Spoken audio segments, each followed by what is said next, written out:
할렐루야, 반갑습니다. 좋은 아침입니다. 고대 철학자 중에 소크라테스, 알죠? 너 자신을 알라 말했던 소크라테스의 제자가 플라톤인데요.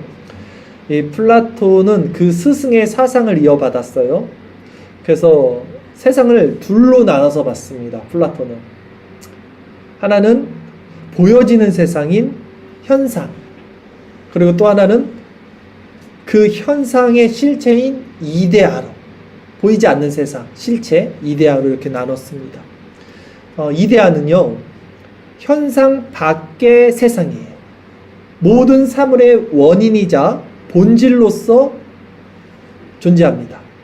그러니까 그게 본질이고 그것이 실체이고 그것이 존재하기 때문에 그것의 투영으로서, 즉 그림자로서 세상이 존재했다라고 고대 철학자들이 봤던 거예요. 이게 이데아 사상이죠. 그리고 그 플라톤의 제자가 있어요. 한 300년, 서기 300년 정도에 살았던 어거스틴과 같은 시대에 살았던 플라톤의 제자가 누구냐면 플로티노스예요. 이름 비슷하죠? 플라톤이랑 플로티노스. 이 사람은 그 스승들의 그 철학 개념을 더 정립을 시킵니다. 그래서 이데아 사상을 더 정립시켜서 신플라톤주의라는 것을 만들어내요. 신플라톤주의. 플라톤 사상, 이데아는 세상을 둘로 나눴는데 신플라톤주의는 세상을 조금 더 세분화시키고 구체적으로 4개로 나눠버립니다. 그래서 그 이데아를 본질로 더 들어가서 일자, 그러니까 하나, 원, 영어로 하나로 봐요. 그러니까 모든 것은 하나에서 유출됐다는 거예요. 모든 세상의 물질, 보여지는 현상은 이 어떤 존재, 그것을 플라톤은 로고스라고 말했어요. 근데 이 하나, 일자에서 비롯됐고 그 일자에서 유출됐다, 유출설이라고 그래요. 유출된 것이 정신이고 그 정신에서 유출되는 것이 영혼이고 영혼에서 유출되는 것이 이 피조세계의 모든 보여지는 현상, 물질이다. 이렇게 봤어요. 이게 얼마나 획기적인 거였냐면 그 시대, 그 전에는요, 다신, 그러니까 신이 많았어요. 그리스는 신이 많잖아요. 그리스 로마 신화. 그러니까 다닐실론을 정립하는 최초의 사건이었어요. 굉장히 획기적인 거예요. 그러니까 모든 사람들은 그전에는 신이 여러 명이라고 생각했는데 이 신플라톤주의에 가서 신이 하나야. 원, 일자, 모든 것은 하나에서 유출돼서 나왔다는 개념을 만들어 버리니까 그 시대 살았다고 했던 신학자가 누구라 그랬죠? 제가? 아우거스티누스. 우리가 아는 어거스틴. 이분이 그 똑똑했던 헬라니즘, 그 철학을 갖고 있던 서구 문명에 복음을 전파하기가 너무 수월했던 거예요. 그 전에는 신이 많아. 그 중에 하나가 하나님이라고 인지했던 사람들이 신플라톤주의 개념이 딱 잡히니까 그 일자가 바로 여호와야 라고 말하기가 너무 쉬운 거죠. 이렇게 해서 복음이 세상에 더 쉽게 전파가 되었던 역사가 있고요. 하나님은 이것을 섭리 가운데 역사했다고 저는 생각을 합니다. 자, 그러나 이 플라톤 사상, 이 신플라톤주의가 진리다, 기독교 진리와 복음이다 라고는 말할 수 없어요. 그러나 그것을 향해서 닮아가고 있다. 그것을 진리를 전하는 수단으로서 유용하게 쓰여졌다 라고는 표현할 수 있겠죠. 즉 보이지 않는 본질이 먼저다. 그것을 통해서 보이는 형태, 형식이 나온다. 이 개념이죠. 그래서 오늘은 본질과 형식이라는 제목으로 성경이 말하고 있는 본질이 무엇인지를 살펴볼 텐데, 오늘은 좀 더 방법론적인 말씀을 전할 거예요. 그러니까 여러분들이 이 말씀을 듣고 어떻게 해야지 우리가 본질을 추구할 수 있고 본질을 향해 갈 수 있는구나를 알 수 있도록 제가 방법론적인 좀 방법으로 설교를 준비했어요. 그러니까 먼저는 본질이 뭔지를 우리가 밝혀낼 것이고, 신앙의 본질, 또 이 본질을 우리는 어떻게 추구해야 되는지, 사람들은 왜 이 본질을 추구하지 못하고 외형, 보여지는 거, 형식이죠. 형태. 이런 것을 통해서 세상을 인지하고 진리를 그 수준 안에서, 그 프레임에서 그냥 답습하고 있는지에 대한 이해도 함께 살펴보도록 하겠습니다. 자, 오늘 본문으로 다시 이제 넘어가 볼게요. 누가복음 14장이죠. 누가복음 14장 1절 말씀부터 같이 읽겠습니다. 1절입니다. 안식일에 예수께서 한 바리새인 지도자의 집에 떡 잡수시러 들어가시니 그들이 엿보고 있더라. 로 시작을 합니다. 유대인들은요, 안식일 해당 의식이 끝난 후에는요, 해당에서 말씀을 전한 자가 있을 거 아닙니까? 예수님 말씀 전하셨잖아요. 그 사람을 초청해서요, 그 바리새인 중에 어떤 고위 직을 갖고 있거나 아니면 회당장이요, 아주 성대한 식사를 이렇게 나누면서 교제를 하는 관례들이 있었다고 합니다.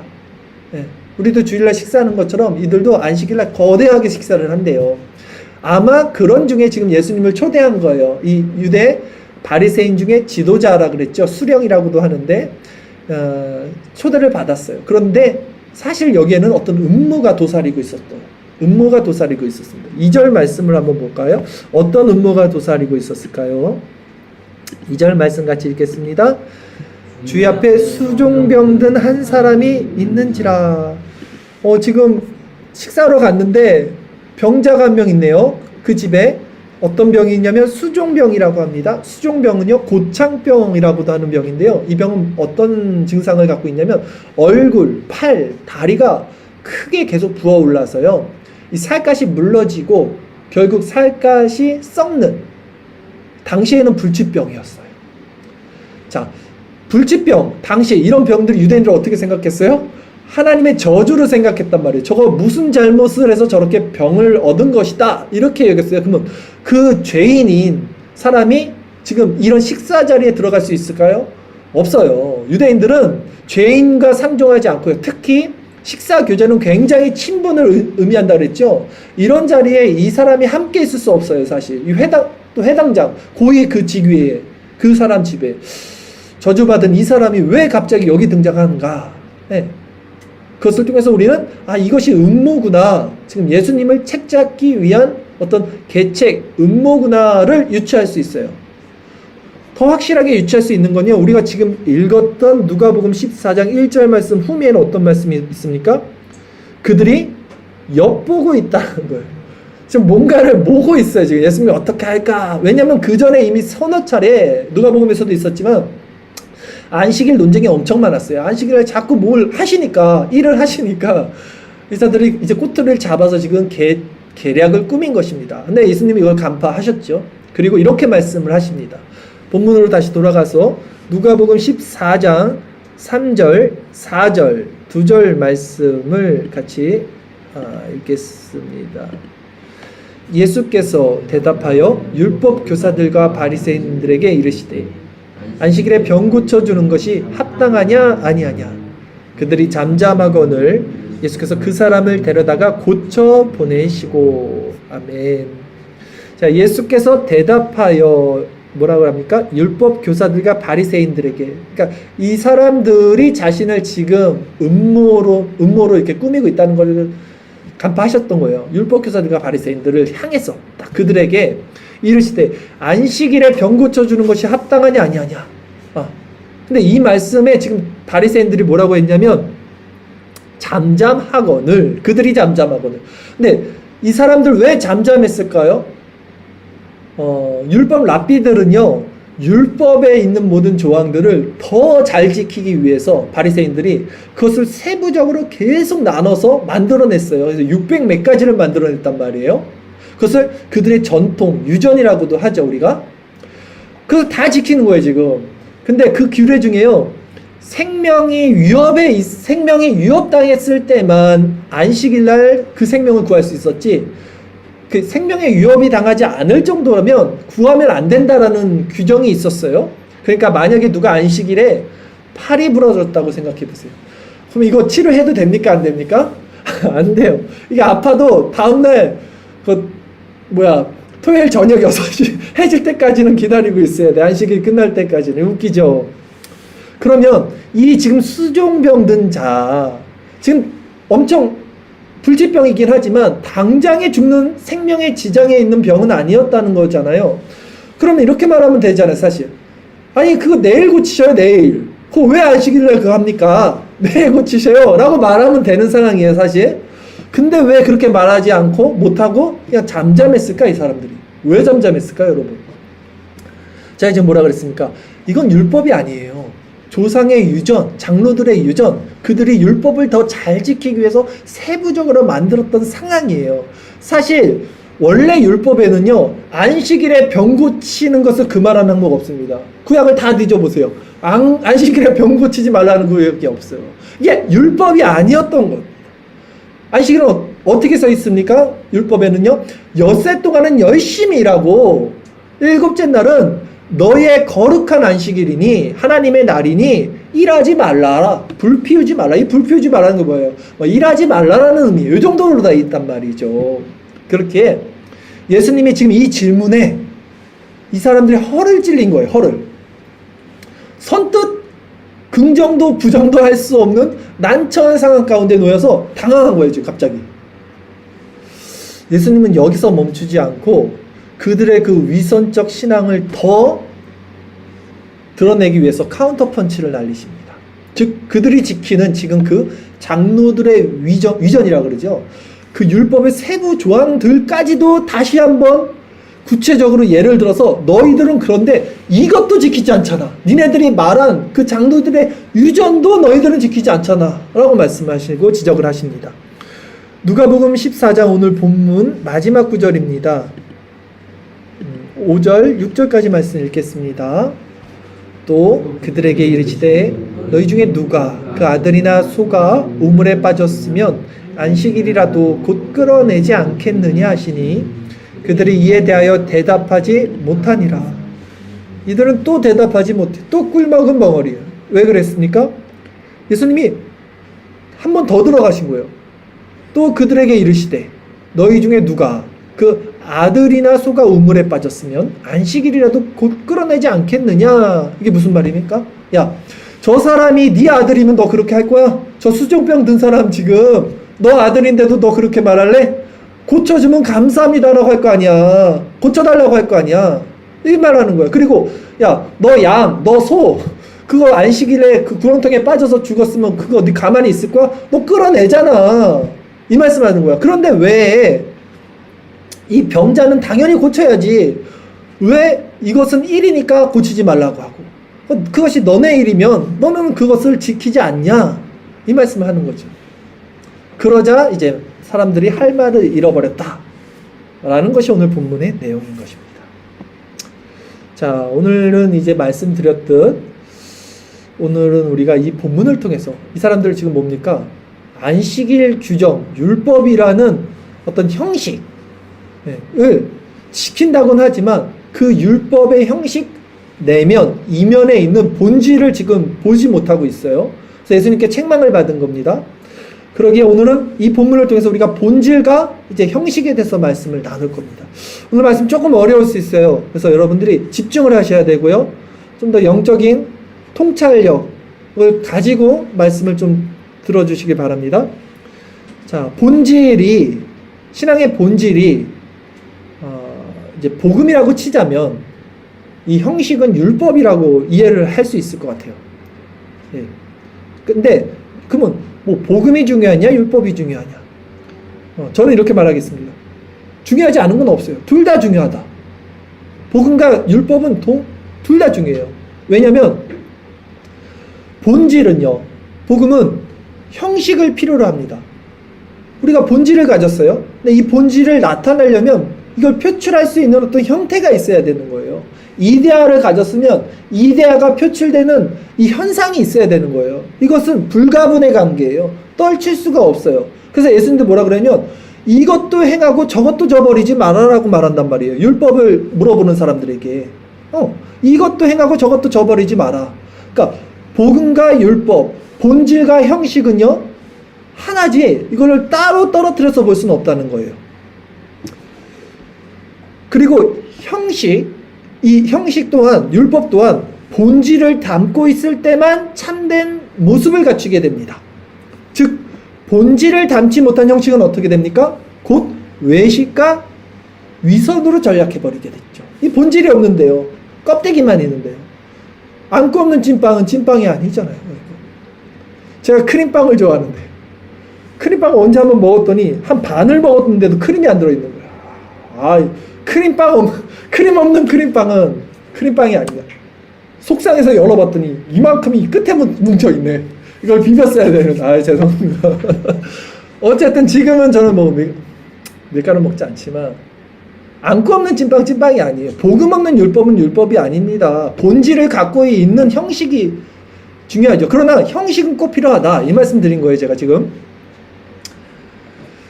자, 그러나 여기에서는 이제 뭐가 중요하냐? 이 형식과 본질과 형식에서 뭐가 중요하냐가 아니라 중요한 것은 순서예요. 순서. 본질과 형식. 그럼 순서는 무엇이 먼저여야 될까요? 본질이 먼저여야 될까요? 형식이 먼저 들어와야 될까요, 여러분? 서두에 제가 플라톤 사상을 예를 들었던 거예요.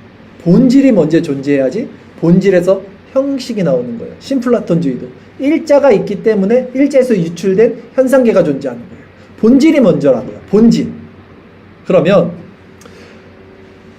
만약에 이 본질이 없이 형식이 먼저 나가면 어떻게 될까요, 여러분? 위선과 외식하는 신앙이 되겠죠, 당연히. 그래서 본문의 바리새인들이 형식적으로 안식일을 지금 규례를 지켰지만 본질은 알지 못했기 때문에 책망을 받았잖아요. 그러면 어떤 사람들은 이렇게 반론할 수 있을 것 같아요.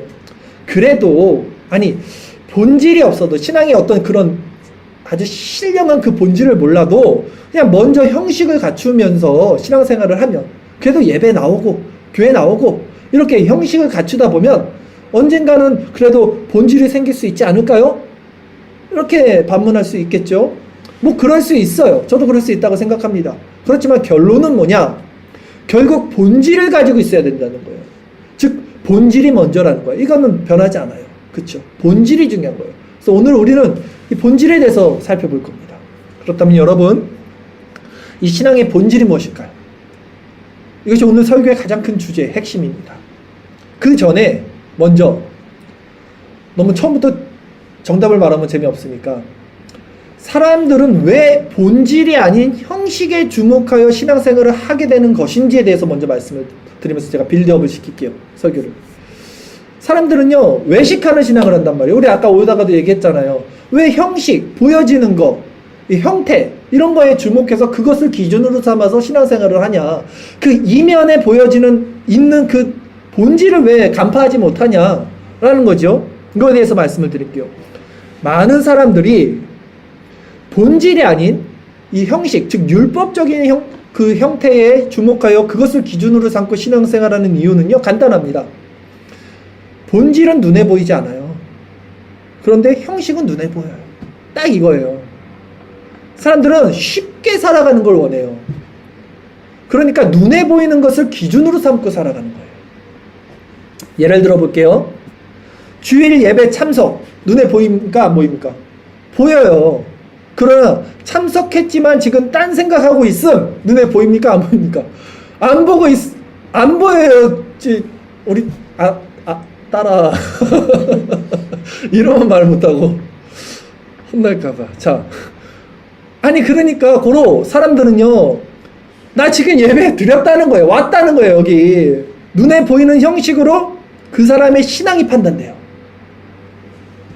여러분들 지금 뭔 생각하는지 난 모른다고요. 그냥 설교 잘 듣고 있다라고 생각이 들어요. 저는 모르는 거예요. 본질은 여러분이 지금 속에 뭐가 있는지는 그냥 겉으로만 판단한다고요. 누구나 다. 이게 어쩔 수 없는 한계예요. 세상 사람들이.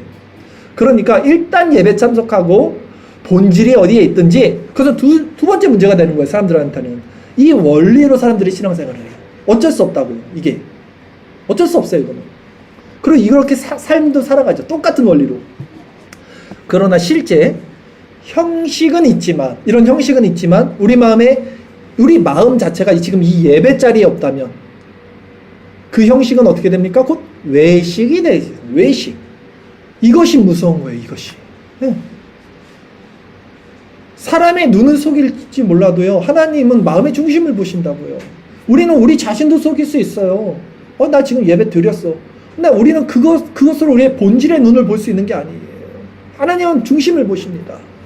그런데 이것은 단지 말씀드렸던 신앙생활뿐만이 아니라 우리 모든 인생, 삶 전반에 나타나는 행태. 그래서 여러분들이 이 본질을 간파하고 통찰하는 어떤 이 방법론, 이 솔루션, 이 시야, 이 관점을 갖게 되면요, 굉장히 세상도 여러분들은 정말 유익하게 살 수 있을 거라 저는 생각해요.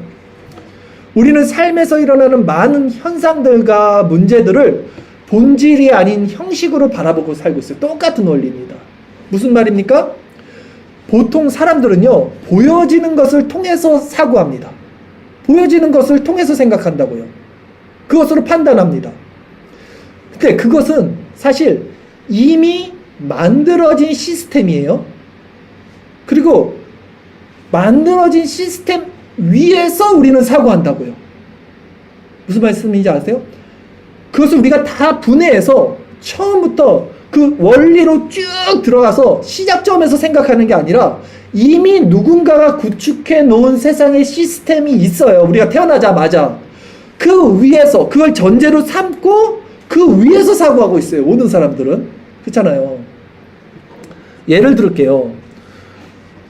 우리 학교 처음 갔을 때, 초등학교, 우리 때 국민학교 때, 교과서 보면 영희와 철수 나오면서, 아, 이렇게 인생은 바르게 살아야지. 아, 이렇게 살아야지. 맞아요. 그렇게 알고 있어요. 배웠어요. 교과서에 있는 내용이 저는 무조건 옳다고, 세상은 이런 거라고 생각했어요. 그러나, 실제 제가 성장하면서 알게 되는 것은, 교과서에 있는 내용이 현실과 다 다르구나. 세상이 이렇게 아름답지 않구나. 이거 우리가 알게 되었어요.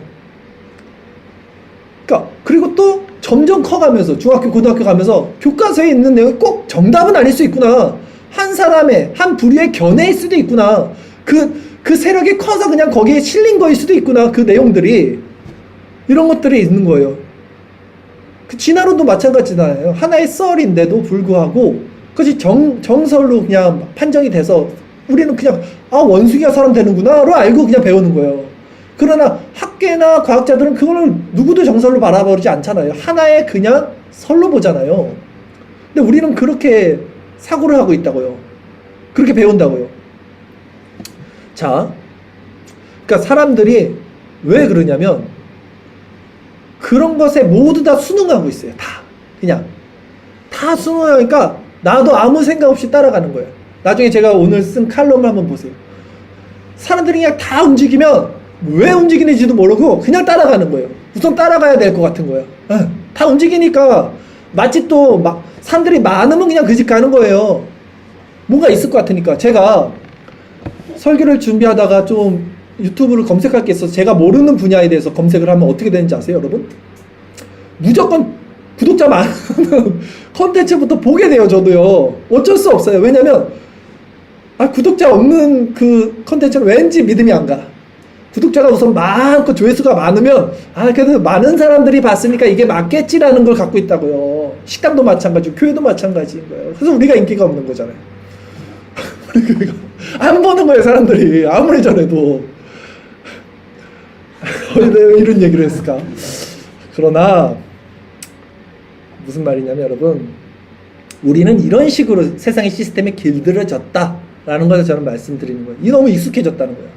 사실 그러나 보여지는 것을 통해서 이미 만들어진 시스템 위에서 이렇게 순응하면서 살아가는 것은요, 뭐냐면 조금만 우리가 깊이 있게 생각해보면, 음모론 좋아하시는 분들은 이런 걸 잘 이해하실 거예요.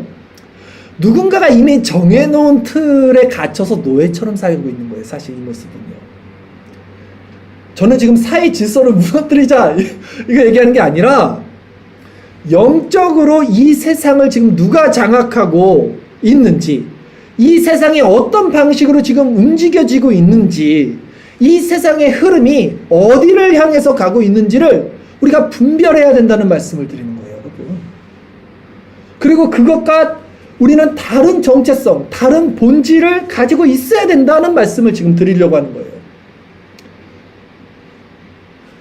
이 세상이 지금 누가 주권을 잡고 누가 어떤 방향으로 누가 이끌고 있습니까? 성경은 분명히 말해요. 공중 권세 잡은 자들, 세상 임금이라 그러죠. 그 마귀가 이 세상의 시스템에 모든 자연인들, 모든 지구에 태어난 사람들을 가다 놓고 그것에 아무런 문제의식 없이 그것 모든 시스템을 받아들이고 그 위에서 순응하면서 그 위에서 살게 하고 있다는 것을 제가 말씀드린 거예요. 영적인 차원에서 받아들이십시오. 그러나 성경은 뭐라 그럽니까? 성경은 보이는 것은 지금 보여요. 나타난 것, 이 보여지는 것으로 말미암은 것이 아니라는 거예요. 그러니까 이 보이는 것은 보이지 않는 이면에 본질이 있다는 얘기를 하는 거예요, 이것이. 그러면 보이는 이면에, 이 보이는 형식, 이면의 그 본질이 무엇이냐? 말씀을 통해서 이제 살펴봅시다. 본질. 히브리서 11장 3절 말씀입니다. 우리 같이 읽겠습니다. 믿음으로 모든 세계가 하나님의 말씀으로 지어진 줄을 우리가 아나니 보이는 것은 나타난 것으로 말미암아 된 것이 아니니라. 아멘. 자, 볼게요. 보이는 것은 나타난 것으로 말미암아 된 것이 아니다 했어요. 보이는 형식 이면에 있는 본질이 무엇입니까? 성경을 잘 보세요. 이거 히브리서 11장 3절 말씀 다시 한번 보세요. 뭐라고 말했냐면 믿음으로 모든 세계가 하나님의 말씀으로 지어진 줄을 우리가 아나니가 전제예요. 이게 본질이겠죠. 즉 본질은 하나님의 말씀이에요. 로고스, 말씀. 우리는 이것을 하나님께서 주신 선물로, 그러니까 선물로 주신 믿음을 통해서 아는 거예요. 그래서 믿음으로 모든 세계가 하나님의 말씀으로 지어진 줄을 우리가 아나니라고 말하는 거예요. 아시겠어요? 본질은 하나님의 말씀이고 우리는 그 말씀을 믿음을 통해서 믿음의 렌즈로 보는 거예요, 지금. 이렇듯 우리는 세상을 살면서 모든 사물을 볼 때요, 말씀을 기준으로 보는 거예요. 무엇을 통해서? 믿음을 통해서. 그래서 보이는 것은 보이지 않는 본질로 말미암아 비롯된 것임을 분명히 알고 그 본질을 보는 기준이 말씀임을 알아야 되는 거죠. 지금 여러분 주변에 있는 한번 사물을 보세요. 아무거나 보세요. 뭐가 보입니까? 책상도 보이고요. 키보드도 보이고요. 음료수 컵도 보이고요. 많은 걸 보이잖아요. 꽃도 보이고요. 강대상도 보이잖아요. 자, 이 보이는 건 뭡니까? 형태예요. 이 형태 이면에 있는 본질은 뭐예요? 그러면 여러분, 그 뭐야, 그 책상이지. 그게 아니라 책상 안에 있는 본질이 뭐냐고요. 왜 저런 형태로 만들었지? 책상을? 어떤 필요 때문에 이 강대상이 만들어졌지? 이 필요성은 어떤 상황에서 기인했던 거지? 이런 것들을 찾아 나가는 게 본질이에요. 본질적 사고예요. 이게 필요해요. 세상을 바라볼 때, 또 신앙생활을 할 때. 이런 식으로 형태의 본질을 깊이 파고 들어가면 뭐가 남아요? 결국 그 형태가 담고 있는 원래의 본질만이 남아요. 그래서 디자인 잘하는 사람들은요, 이 본질을 파악해요. 통찰력이 있어요. 그러니까 디자인은 뭐냐면 어떤 메시지를 정확하게 전해주는 거거든요. 하나로, 일자로. 그래서 파악을 정확하게 해서 그걸 딱 보여주는 거예요. 시각적으로. 그래서 사람들에게 확 와닿게 되는 거예요. 이 본질을 파악하는 것이 우리 삶 가운데서도 필요하다는 거예요. 우리는 이런 관점을 통해서 세상을 영적으로 바라볼 수 있어야 되는 거예요. 그리고 가장 중요한 본질이 뭐냐면 우리 삶의 가장 중요한 본질은 이거잖아요. 인간의 존재의 목적, 그런 방식을 통해서 찾는 거예요. 나는 왜 존재하지 그러면? 이 책상이 왜 존재하는지 우리가 알잖아요. 컵이 왜 존재합니까? 이거 물 먹으려고 담아내는 거 아닙니까? 똑같은 원리로 그럼 나는 왜 존재하지? 인간은 왜 존재하지? 본질을 찾아가야죠. 우리는 그것을 어디서 찾을 수 있다고 그랬어요? 성경에서 찾아야 된다고. 성경이 기준이에요. 모든 세계가 하나님의 말씀으로 지어진 줄을 우리가 아나니. 완성된 계시의 말씀은 성경을 통해서 우리는 본질을 찾는 거예요. 그래서 우리는 이 성경을 통해서 하나의 교리 체계를 가지고 인간의 존재 목적에 대한 동일한 신앙 고백을 하나 만들어냈습니다. 웨스트민스터 소유리문다 1문 여러분 다 아시는 뭡니까? 사람의 제일 되는 목적, 사람이 사는 이유가 뭐냐 했을 때 사람이 제일 되는 목적은 하나님을 영화롭게 하는 것과 그분을 영원토록 기뻐하는 것이다 라는 거예요. 이게 성경에 있어요. 이 백성은 내가 나를 위해 지었나니 나를 찬송하게 하려 함이라 라고 말씀하는 구절이 있잖아요. 그렇다면 이건 성경의 명제입니다. 아무 성경의 본질을 어떻게 찾지? 여기선 더 헷갈리지 마세요. 성경은 기준이에요. 스탠다드예요. 기준이에요. 거기서 더 들어갈 수는 없어요. 성경은 명제다. 이것을 통해서 시작하는 것이 교회예요. 성제가 명제일까? 이 사람들을 우린 설득시킬 수 없어요. 우선 성경이 명제다, 성경이 진리다 라고 생각하는 시작점에서 우리는 모든 삶을 살아갑니다. 그러면 이 성경의 명제를 가지고, 그러니까 우리 인간의 존재 목적, 하나님을 영화롭게 하고 그분을 영원토록 기뻐하시는 것, 한 번 더 이제 본질로 들어갑니다. 잘 들어보세요. 이제 사람의 제일 된 목적이 하나님을 영화롭게 하는 것과 그를 영원토록 즐거워하는 것이라면, 이것을 우리는 이제 어떻게 확신하냐? 자, 믿음으로 확신하죠. 성경으로 확신하죠. 그랬죠? 근데 믿음을 통해서 확신한다 그랬잖아요. 그러면 이 믿음의 본질은 무엇이냐? 더 들어가는 거예요, 이제. 성경이 기준인데 믿음으로 모든 세계가 하나님의 말씀으로 창조된지를 안다 그랬어요. 믿음으로. 그러니까 그러면 믿음은 무엇이냐? 들어가야죠. 자, 성경을 봅시다. 믿음의 본질에 대해서 살펴봅시다. 갈라디아서 3장 22절에서 27절까지 말씀입니다. 우리 같이 읽겠습니다. 그러나 성경이 모든 것을 죄 아래 가두었으니 이는 예수 그리스도를 믿음으로 말미암아 약속을 믿는 자들에게 주려 함이라. 믿음이 오기 전에 우리는 율법 아래 매인받고 계시될 믿음의 때까지 갇혔느니라. 이같이 율법이 우리를 그리스도께로 인도하는 초등교사가 되어 우리로 하여금 믿음으로 말미암아 의롭다함을 얻게 하려 함이라. 믿음이 온 후에는 우리가 초등교사 아래 있지 아니하도다. 너희가 다 믿음으로 말미암아 그리스도 예수 안에 하나님의 아들이 되었나으니 누구든지 그리스도 합하기 위하여 세례를 받은 자는 그리스도로 옷 입었느니라. 아멘. 여기서 믿음이 진짜 엄청 나오죠. 믿음이라는 단어가 계속 나와요. 지금 믿음으로 말미암아. 믿음이 오기 전에, 믿음이 온 후로는, 믿음 다 믿음이에요 지금. 이 믿음이 지금 엄청 나오는 이 믿음이 지금 누구를 가리키고 있는 것 같아요, 여러분? 그냥 알잖아요. 이 정도는 우리가 다 누구를 가리킵니까? 그리스도를 가리키잖아요. 그리스도를. 그렇죠? 믿음이 오기 전에는 그리스도를 가리켜요. 믿음은. 그러나 이 믿음 자체가 그리스도 예수님은 아니에요. 지금 자세히 보세요. 26절 다시 보시면 너희가 다 믿음으로 말미암아 그리스도 예수 안에서라 그랬어요. 믿음으로 말미암아 그리스도 예수 안에서 하나님의 아들이 되었다라고 하죠. 그러니까 믿음 자체가 예수는 아니에요. 예수를 향해 가고 있는 통로예요. 믿음은. 그럼 믿음을 통해 그리스도 예수 안에서라고 그랬잖아요. 이 또 본질로 또 들어가는 거예요. 아, 믿음은 수단이구나. 예수를 향해 가는 통로구나.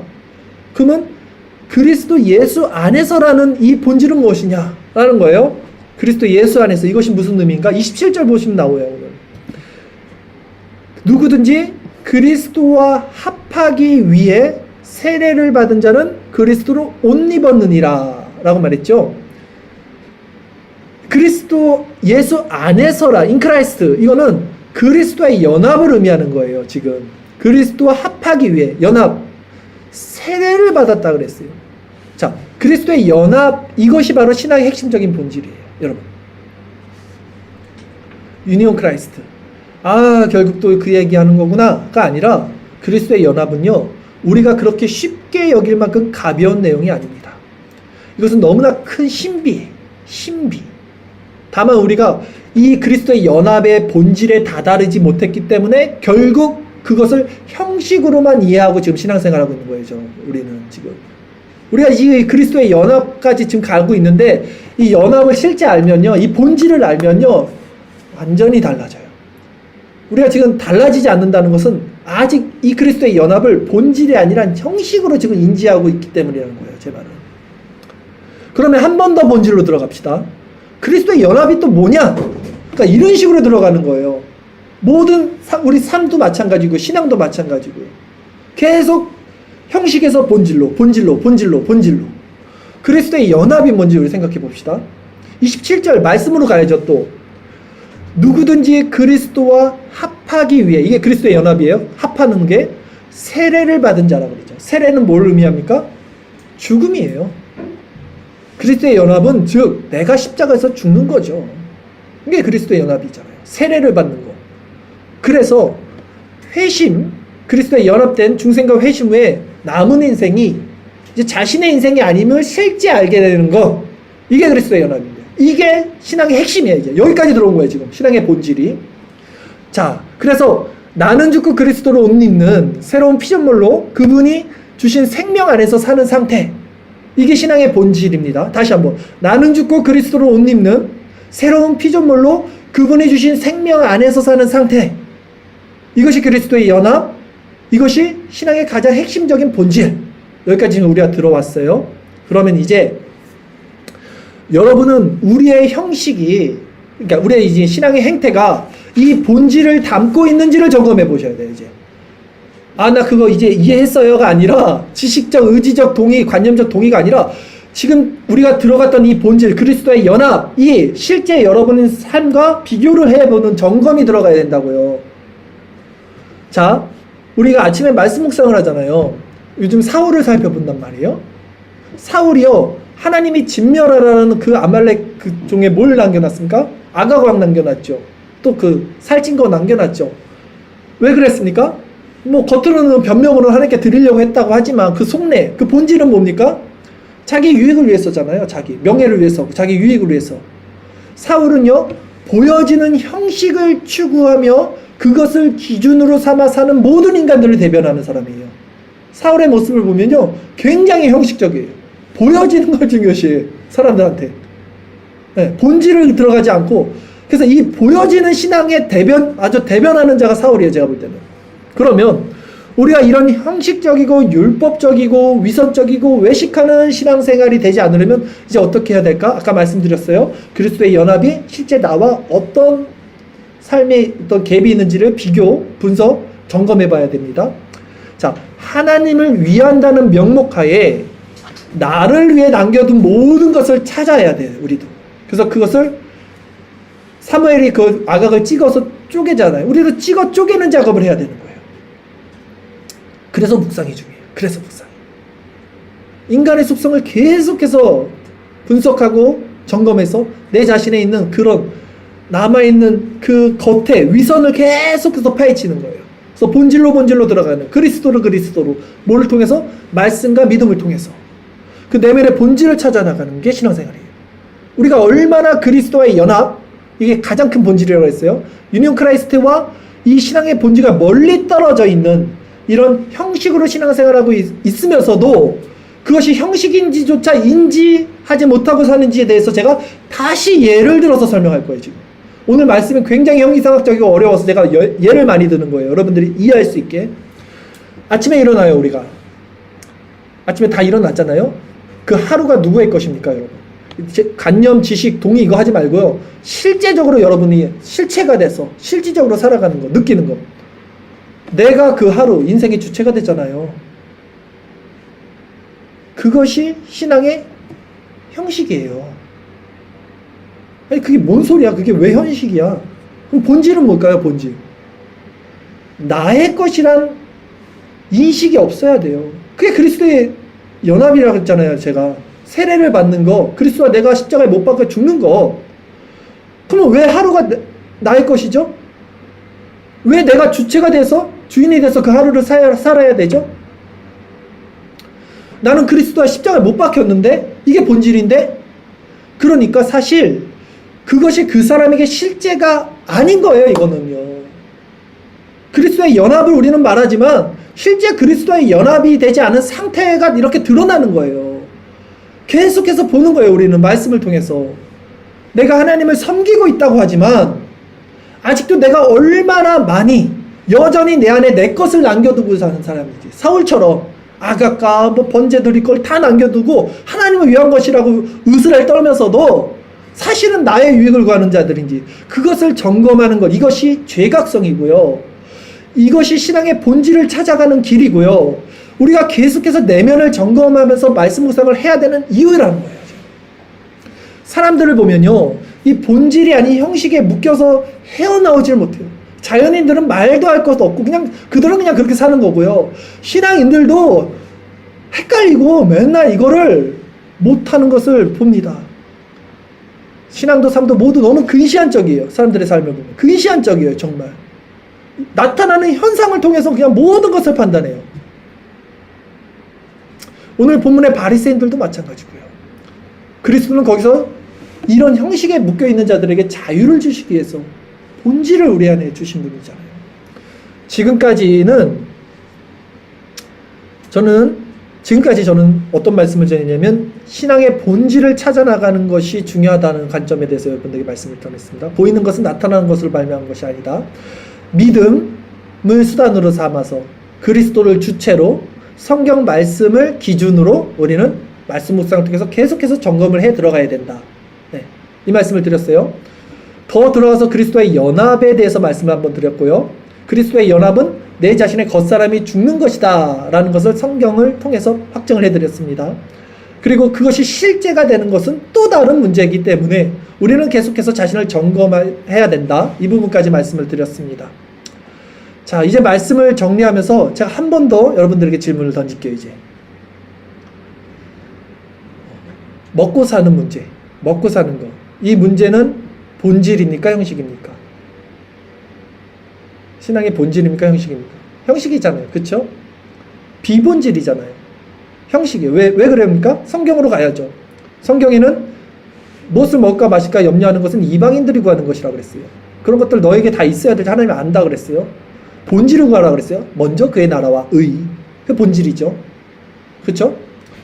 그러면 한 번 더 들어갈게요. 또 살고 죽는 거. 여러분 이 땅에서 지금 어제도 우리 호스피스 병원 갔다 왔는데 살고 죽는 것, 이 문제는 신앙의 본질입니까? 형식입니까? 대답해 보세요. 뭔가 헷갈려요 이거는? 네? 형식이에요. 자연인들에게는 이 말이 완전히 뭐 저런 말을 해? 이렇게 되는데 살고 죽는 것 형식입니다. 왜 그럽니까? 성경을 들어가 보세요. 몸은 죽여도 영혼은 능히 죽이지 못하는 자를 두려워하지 말라 그랬어요. 몸과 영혼을 능히 지옥에 멸할 수 있는 이를 두려워하라 그랬어요. 그래서 몸은 죽여도, 몸이 뭐예요? 형식이라고요. 몸의 죽음은. 그럼 본질은 뭐예요? 영혼이잖아요. 그러니까 본질을 해치지 못하고 형식인 몸을 죽이는 자들을 두려워하지 말라고 성경이 말을 하는 거예요. 그러므로 살리는 것은 영이니 육은 무익하다라고 성경은 말을 해요. 영은 뭡니까? 본질이죠. 육은 뭡니까? 형식입니다. 여러분, 형식을 따르는 삶은요, 쉬워요. 다시 한번 말씀드리지만. 근데 본질을 파악하는 것은요, 굉장히 어렵습니다. 그러나 우리는 성경을 기준으로 믿음을 통해서 이 본질을 찾기를 끝까지 멈추지 말아야 돼요. 네. 앞으로 살아갈 때 여러분, 우리 형제님은 이게 사물을 잘 보는 경향이 또 있어, 보니까. 본질을 파악하는 거예요. 그런 경향성이 있어요, 보면. 그러니까 이 세상도 그렇게 파악해 나가시지만 영적인 것도 더 파악해 나가야 돼요, 우리는 사실. 모든 원리는. 기억하십시오. 본질이 먼저입니다. 거기서 바른 형식이 유출되어서 나오는 거예요. 더욱더 말씀을 묵상하십시오. 그리스도 안에서 이 모든 지혜와 지식에 장성한 자들이 되기까지를 구하십시오. 그래서 이 밖에 있는 것, 외식, 이 밖에 있는 형식으로 구제하는 자가 되지 말고 성경이 그러잖아요. 안에 있는 것으로 구제하라 그러잖아요. 이 안에 있는 것, 본질로 구제하라 그래요. 그러면 안과 밖이 다 깨끗해진다라 그래요, 성경이. 안에 있는 것으로 구제해야 이 밖도 깨끗해지는 거예요. 복음을 갖고 있어야 율법이 완성되는 거고요. 본질을 갖고 있어야 우리의 행위와 행함이 의롭게 되는 거예요. 오늘 설교는 끝났습니다. 우리 마지막으로 누가복음 11장 37절 41절까지 말씀 읽으면서 성령을 구하면서 기도하며 나갑시다. 자, 우리 말씀 누가복음 11장 37절 41절까지 말씀 같이 읽겠습니다. 예수께서 말씀하실 때에 한 바리새인이 자기와 함께 점심 잡수기를 청함으로 들어가 앉으셨더니 잡수시기 전에 손 씻지 아니하심을 그 바리새인이 보고 이상히 여기는지라. 주께서 이르시되 너희 바리새인은 지금 대접의 겉은 깨끗이 하나 너희 속에는 탐욕과 악독이 가득하도다. 어리석은 자들아, 겉을 만드시니가 속도 만들지 아니하셨느냐. 그러나 그 안에 있는 것으로 구제하라. 그리하면 모든 것이 너희에게 깨끗하리라. 아멘. 기도드리겠습니다.